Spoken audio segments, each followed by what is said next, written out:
So my topic is all about emerging technologies and ethical consideration. So ethical application of blockchain and IoT. Blockchain transparency versus privacy. So ang transparency niya is one of the key features of blockchain technology is transparency. Blockchain is a distributed ledger that records transaction across a network of computers in a transparent and immutable manner. So ikaduha is every transaction is cryptographically linked to the previous one, creating a chronological chain of blocks that can be publicly verified by anyone to the network. So, this transparency enhances trust and accountability in transactions as it allows participants to validate the integrity of the data without relying on a central authority. So, ang iyang privacy concern is despite the benefits of transparency, blockchain also raises significant privacy concerns. So, the immutable nature of blockchain records means that once data is added to the blockchain, it cannot be altered or deleted. So, once nga ang imong data, like naay kanang ipa ipa-fill up sa imuha nga data. So, once nga ang blockchain magamit na siya, ma-record na, it means dili na siya ma-delete. So, this can pose challenge for protecting sensitive information as any data stored in the blockchain becomes permanently visible to all participants in the network. So, for example, personal data, financial transaction, or proprietary business information recorded on a public blockchain may be accessible to anyone with access to network. So for example, kanang sa bank, so once nga ma-access na sa blockchain ang gamit, so tanan nimo data is naka-save na sa ilahang system. So, exposure of sensitive information. So, immutable records on the blockchain can expose sensitive information comprising individual privacy rights. So, for instances, in the context of cryptocurrency transaction, blockchain records may reveal details such as wallet address, transaction amounts, and timestamps, which could potentially be used to identify and track individual financial activities. So, for example, ang isa ka example ani is ang GCash wallet. So, kana siya, isa na ang paandar ana is ang blockchain. So, na imong wallet address, imong transaction amount, kung mag-send ka, naka-record, na time.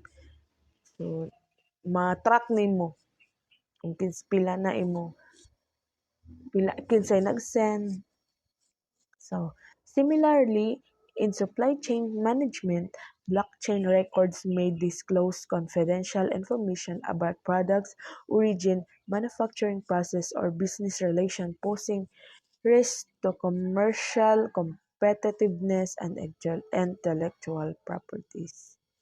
So, blockchain transparency versus privacy. So, sa privacy enhancing techniques. So, to address privacy concern in blockchain technology, various privacy enhancing technique has been developed. So, nagkaanamanam na sa ka-develop.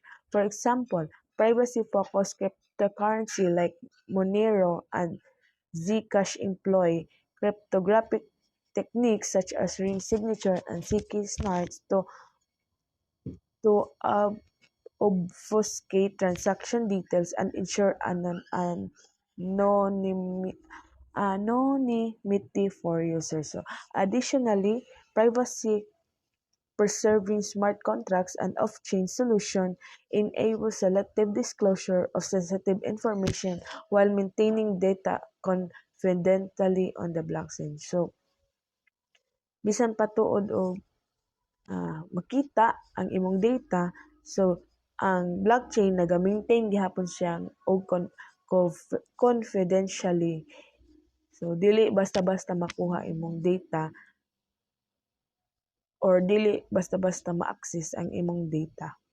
So blockchain transparency versus privacy regulatory consideration. So regulatory frameworks play a crucial role in balancing transparency and privacy in blockchain application. Governments and regulatory bodies may impose requirements for data protection, privacy, compliance, and identity verification in blockchain implementation, particularly in industries such as finance, healthcare, and supply chain. So, tungod sa atong Data Privacy Act, tuod man naa imong data naka-save pero dili siya dali-dali nga makuha. So, need siya identity verification like facial facial facial recognition sa mo na siya.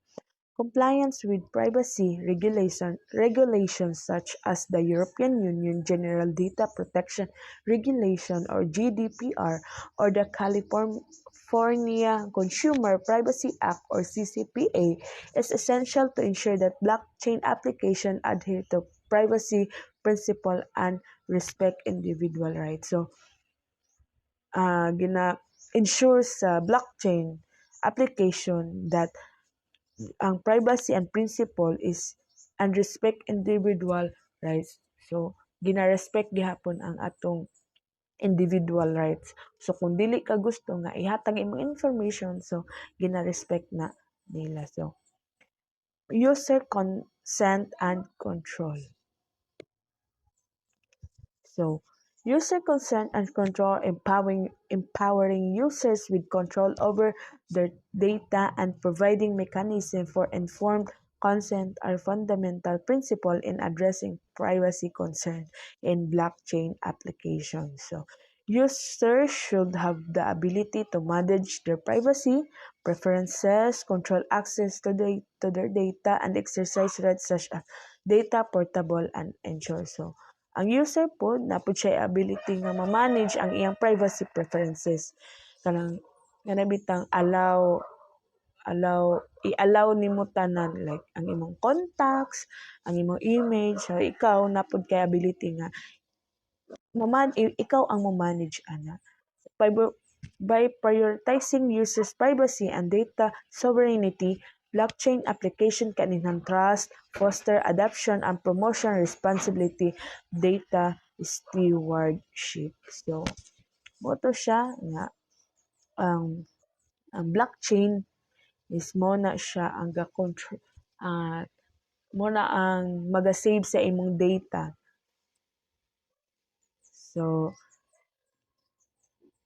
ang user privacy data sovereignty blockchain application can enhance trust, foster adoption, and promotion responsibility data stewardship. So, that's all.